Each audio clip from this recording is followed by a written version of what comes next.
So it now gives me great pleasure to introduce one of our other MAP members, so Sylvia North, who's a registered dietitian.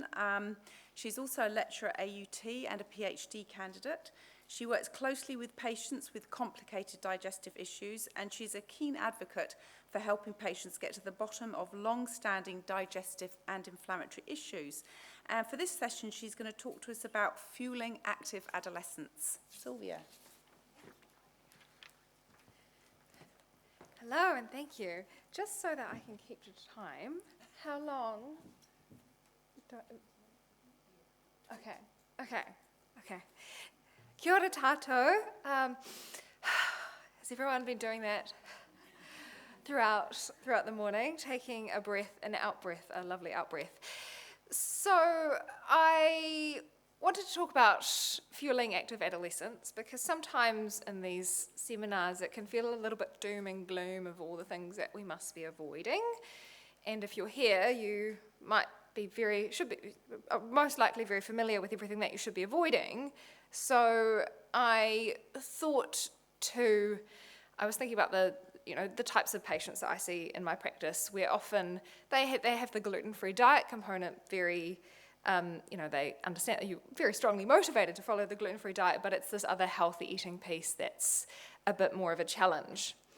And I don't know if my clinicians in the room also resonate with this, but sometimes in clinical practice, patients just start to come in little themes.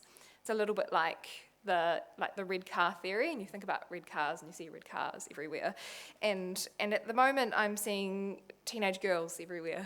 So for what we're talking about fueling active adolescence, and so even though if you don't have if you're not an active adolescent, and if you don't have an active adolescent in your life, I hope that some of the concepts can carry over to fueling activity in your life as a whole, because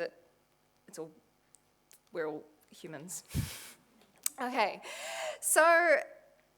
Nutrition needs during adolescence it's just such a complicated time, and so I find that quite often the parents and young people might want to come see a dietitian at this time where they've perhaps had celiac disease since they were a 5-year-old or a young child, but this is actually where the rubber starts to hit the road because we're starting to get involved in competitive sport, and particularly during adolescence, we know this is a time of rapid physiological growth and development.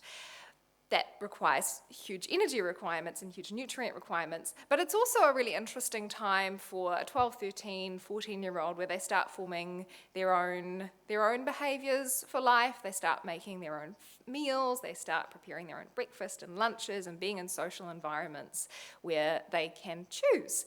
And particularly from the context of celiac disease, this is a time through adolescence where you start having to advocate for yourself in these social situations and find that you're explaining to your friends or your friends' parents that I have celiac disease, and that actually means that I can't necessarily have the food that you're having here in this situation, and let me explain that to you. So that could be quite difficult and a lot for young people to carry.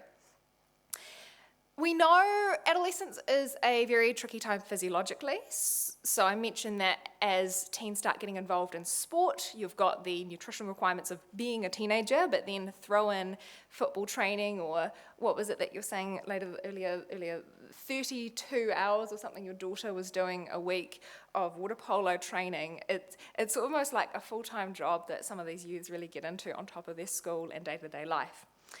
But adolescence is also a time of heightened neural development. We're starting to form all these neural connections, and they say that the heightened neuroplasticity, so because the brain is starting to form these little connections, that actually makes us a bit more vulnerable to nutrient deficiencies, environmental exposures.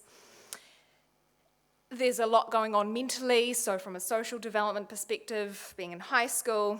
And we know young girls also start menstruating, so knowing that having come from earlier in their childhood where they may have had challenges with iron deficiency anemia, this is a time where iron deficiency anemia is the most common nutritional concern affecting youths, actually.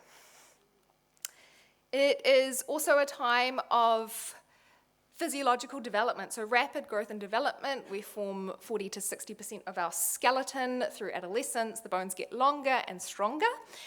And a really cool thing that I think the thing that really gets me about nutrition is just the fact that literally what your body forms is what comes from what we consume in our diet. So literally the lengthening and the mineralization of bones, all of the resources for developing that actually comes from what we're eating over years. So isn't that so freaking cool? Girls will start to develop more fat mass, and they start to develop fat mass earlier in puberty, whereas boys, they start to develop muscle mass. So there's the girls and there's the boys.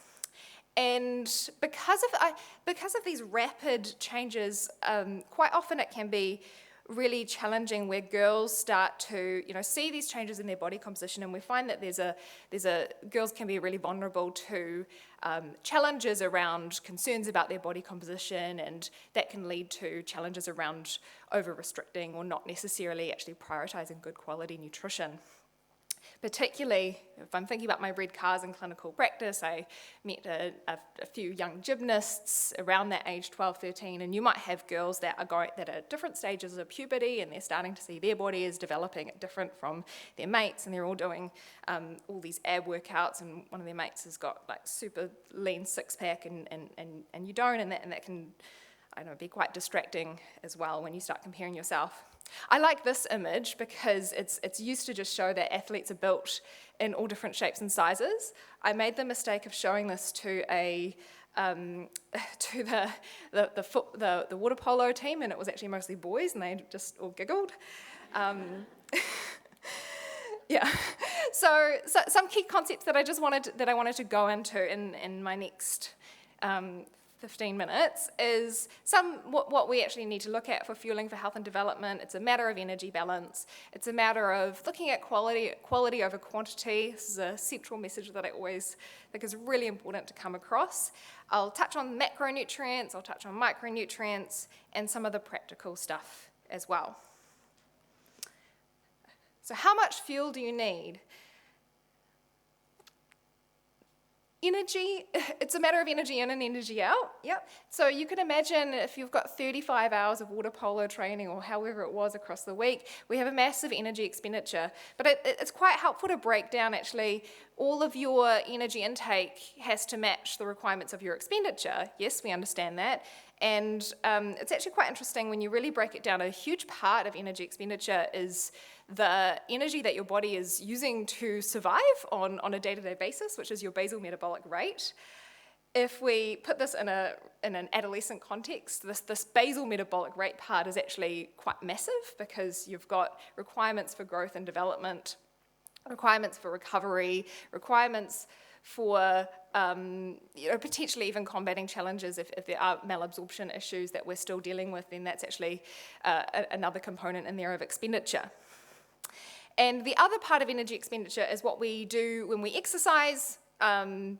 It's actually a relatively smaller proportion compared of your overall energy requirements.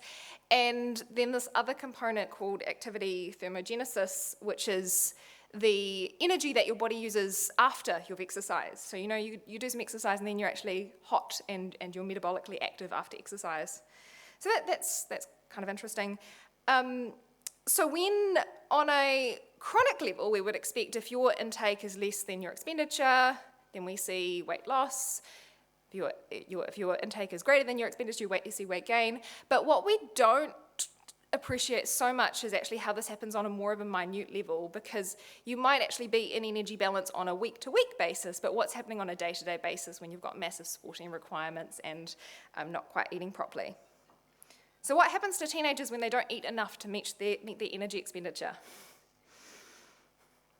Sorry, I'm used to asking questions, I'll answer it myself. You might have a really tired, grumpy, hungry teenager. So underfueling, not meeting your energy requirements for sport training, for growth, for Also just recognizing that in adolescence, the growth goes in fits and starts, so the energy requirements can be really up and down, and it can actually be really hard to predict sometimes when this actually might hit you in a week, and training is actually really ramped up and we're going through a growth spurt at the same time. So you might be tired, you might be pretty grumpy or irritable when you come home, and that could be a lack of fuel. Concentration issues in class, poor training sessions and not even enjoying your training sessions, and getting sick often and increased risk of injury. So these bottom two, the teenagers getting sick often, getting injured, they're really important red flags that we can pick up on that perhaps even from, we know from a celiac disease perspective is getting sick often, injury. Perhaps there's a challenge here with gluten exposures, but also just getting adequate fuel as a whole is going to lead to challenges with your immunity and recovery. Okay, so that's the expenditure part and the intake part, and this is sort of where we just look at food and talk about what we could be eating. And one of the easiest ways is I look back at that little balance and I go, well, you need to have a decent source of protein, you need to have a decent source of fat, and you need to have a decent source of carbohydrate. So, and we make this into a little song called having a P and an F and a C on every plate. And it's probably just one of the simplest ways that you can make sure that you've got an adequate level of balance. So what are protein foods? Protein foods are your meat, fish, chicken, eggs, and some really great little handy sources of protein for adolescents are things like your Greek-style yogurt that can be really high protein. So there are a lot of these brands these days that naturally, where they strain the yogurt or they add milk powder into it to make it more concentrated. Love little, this brand, Nice and Natural, I believe it's gluten-free. I don't want to be caught out. So little like nut-based bars, obviously with celiac we don't do any oat-based bars or most grain-based bars, but nut-based bars can be excellent, or making nut bars at home. They can be little excellent sources of protein. Including your, getting creative with using more like meat, fish, chicken, eggs. So having roasted chicken drumsticks in the cupboard in the fridge that your teenager can have at home after school, little tins of tuna or chicken. Bringing back cottage cheese, because it's just such an excellent food source, and you can make it kind of really interesting by adding pesto or sliced tomato on top of it, or adding a slice of tasty cheese on top of it. And there sometimes we use protein powder as a way of actually building protein into things like smoothies to make them filling and balanced for an active teen. So are we eating protein foods? That's step one. Then your carbohydrate foods, weirdly animated. Whole food carbohydrate sources. So I talked earlier this morning about how can we lean away from using as many ultra processed foods, but using potatoes, bananas, rice and rice puddings, and that's a nice sort of picture of like a rice pudding that you could do for breakfast, and you can put nuts and yogurt and seeds and fruit in it and make it really filling. So those are your carbohydrates. I think a lot, yeah. And fat sources, so we know what fat sources come from. I mean, these are just some common sources of fat in the diet. We know nuts are really good. Eggs are actually a source of fat as well. So if you have eggs for breakfast, then you have that combination of fat and protein. We are coming into summer, where we are coming into avocado season, which is lovely. So incorporating avocado into our wraps or our toasted sandwiches, incorporating avocado into salad bowls and things like that can be a great way to get an extra source of fuel and micronutrients. And I've got the hemp seeds are really cool, that you can put them into little smoothies or sprinkle them onto your rice pudding, and that will just add some fat and add some nutrient density and energy density into what might otherwise be just like a rice porridge or something like that. So what are I handpicked a few key micronutrients, because these are the ones that can often come up if you're sort of reviewing an adolescent diet and you're trying to sort of build in some of those micronutrients for energy and performance. And iron deficiency, I mentioned, is probably the most common nutrient deficiency that affects teenagers, but of course we know that affects celiacs quite seriously. And great sources of iron. This is again what are some great sources of iron? So great sources of iron are if you had your meat, fish, chicken, and eggs, so how often is your teenager happy to have some lamb or some red meat or more, fish sources, egg sources? So iron is exceptionally important for energy, but also providing protein. Magnesium, we often talk about magnesium in a sporting context because magnesium helps you relax, it helps the muscles relax, it helps you sleep really deeply, and we get magnesium in anything that's green. So that means that could be your broccoli, your vegetables, so including beautiful, colourful foods across the diet. Zinc is an interesting one among adolescents because zinc is involved in hormone metabolism and your immune system. And zinc is also found in your meat, fish, chicken, and eggs. And because I've got already a picture of meat, we can have chicken. So that can be putting your chicken, roasting some chicken drumsticks for afternoon snacks or lunch boxes as other little sources of protein there. And vitamin B6 is also involved in hormone metabolism that's found in animal products. Zinc and B6 are interesting because it is suggested that they get depleted when women are on the oral contraceptive pill. And if you've got young girls on that, then they might benefit from just being really aware of and consuming adequate levels of these. And finally, vitamin D. Vitamin D we get from the sunshine, but to my fellow Aucklanders, and the rest of the remaining North Island, we didn't get a lot of sunshine this last summer, so it means that we do have a higher risk of vitamin D deficiency or inadequacy. So just having awareness about regular, safe sun exposure, and if there are potential issues, it's worthwhile testing it. Talking to your doctor about testing it. And hydration. Oh, just such a key one that comes up because, we really focus on food, but there are how many people just take their water bottle to school and then bring it back home again and it's actually full? I have this memory of myself as a teenager, and I took the smallest drink bottle to school because I didn't want to carry anything around, and I would fill it up halfway. So if you've got a teenager who's going to training after school at the end of the day and they're complaining about having low energy and headaches, looking at hydration levels across the day can just make such a difference to overall energy, motivation, and performance, and it's just such a simple hack. So you need to get one of these little trendy drink bottles called Frank Green that a lot of them have, and then we'll be very motivated. So it's a lot to balance, isn't it? Oh, good. Yeah, so it's a lot to balance, isn't it? And this is the biggest thing, is teenagers are they have a lot going on. They're very busy. They have different sleep schedules to us, so they don't have a lot of time in the morning either. And it really is about being organised and preparing. So thinking about what are some breakfasts that I could grab and go, could I preparing lunch, preparing snacks the night before, and if your teenager isn't doing it, then oftentimes mum might be doing it, I'm sorry, and just having a lot of options, having those options. So like I said, if you make roasted chicken drumsticks, if you make smoothies are really easy to do really quickly, if you do overnight rice porridge, little bowl with nuts and fruit and yogurt in it, then you can have some good little easy meals that are put together. And then it will just mean that you're, instead of, we're in fewer situations where you have to grab whatever muesli bars and gluten-free up and go and things just out of the cupboard or whatever the canteen is offering.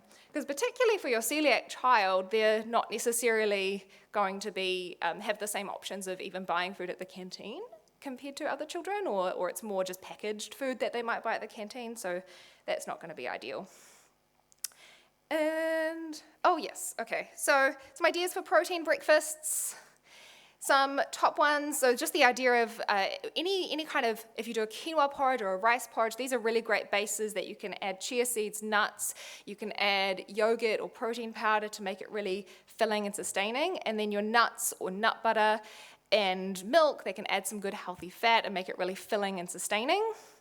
Anything egg-based is really versatile, so you can people make little like egg muffins or bacon and egg, or like ham and egg cups with cheese or something in them, and they can be really substantial and easy to grab in the morning, and little like egg sandwiches with egg and cheese or ham and cheese sandwiches, toasted sandwiches to have after water polo training again in the morning can be really substantial.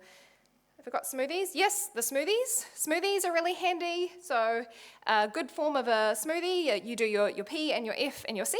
And your P can be using protein powder, milk, or yogurt. Your F using peanut butter, milk, nuts and seeds, coconut milk. I know it's really random to say oil, but I've had many conversations of children that can't have nuts or can't have dairy and instead get some avocado oil and that will just actually bolster it up, or avocado actually because they're coming in season. And then your C is your fruit, so you can use fruit. Haven't had much experience with using quinoa flakes or anything like that in a smoothie, so we usually just do fruit. Lunch, this is phenomenal. This can be just a little bit life-changing, is how about pop leftovers dinners in a little thermos and have that for lunch the next day instead of little sandwiches that aren't too substantial. So I had a good experience with a young girl. She had her Frank Green drink bottle and I said, why don't we get, Mum, bear with me, why don't we get a little thermos? They'll match the drink bottle and you can have lunch, but you have to have lunch every day. So easy. Some more snack ideas, potato salads and adding like chicken in there. Egg fried rice is really handy, chicken drumsticks. You can make protein-based slices at home using recipes from using like Greek yogurt and eggs and nut butters, chia seed puddings, your smoothies, I mentioned that, boiled eggs and other meals that you might make with eggs. And any teenager who's really into the Nutella on toast after school is we need to get some more ideas around protein-based toppings like putting eggs or cottage cheese or tuna or mince or beans on toast. It will last a little bit longer than just the Nutella. Now, because I'm a millennial, I'm going to finish by communicating my key points in the form of memes. And so this is, if this is you might want to follow a nutrient-dense, gluten-free diet or be distracted by the independence of adolescence. You might want to have a high-protein recovery meal or have McDonald's with the squad after training, which as a celiac would probably just be French fries, by the way. Or so you might want to have a balanced breakfast and pack your lunch for school and training. Or you could sleep in an extra 10 minutes and grab an up and go and whatever snacks that you can find in the morning and spend your pocket money on the school canteen. And you could drink water across the day so that you have energy for training after school, or you could take your emotional support water bottle for a little trip to school and home again and never drink out of it and then say to Mum that you've got some headaches. And just from that nutrient density perspective, you could be eating meat maybe 2 to 3 times a week because it's a great source of your protein, your iron, your micronutrients that you need as an active teenager.